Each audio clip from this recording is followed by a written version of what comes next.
Well, I came to Handsworth. I used to live in Dudley and I grew up with Danny Henry.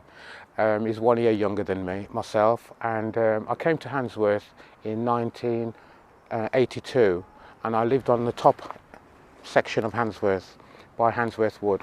I've always been mad about properties since I was 14 and I bought my first house when I was 18 and a half. I've bought a number of different houses, I've renovated them. I've always tried to keep the character, modernised it to modern standards, but always try and keep the character of the building. This is where James Watt lived in Handsworth. It's 2 miles from the centre of Birmingham.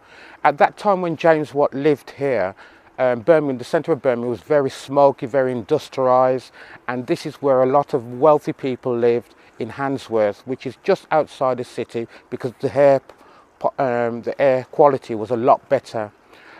His estate started on Radnor Road and the main gates was just right outside the lodge where a lot of important people came to visit him. His main house was just down the road and you'll notice the land goes into a dip, and at the side of the house there was a lake which is now Gibson Road, and it also almost went into Handsworth Park.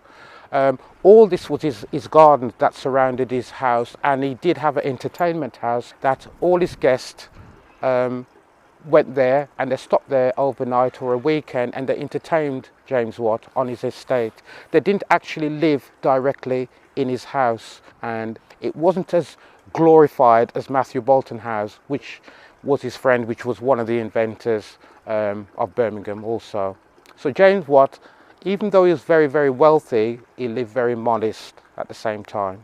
I bought the lodge here in 1989, and I also bought Cherry Cottage, which is just around the corner on Heathfield Road. And that is a Grade 2 listed building, so it's a very important building. When you do see it, you'll see that it doesn't follow the road of Heathfield Road, because when it was built, it was called Heathfield Lane, and it bent towards Lozells Island that is known right now. So that's why it's the only property, and it tells the history how old it is because it's on an angle. And so that's where it's led to the Heathfield Lane.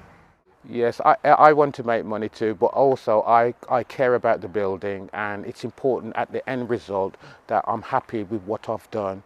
If it's modern or traditional, it's got to look right, and I think this building is a stunning building. It never looked like this in '89 at all. It was a very, very small, on a large plot, very derelict, but it's very stunning to the area right now.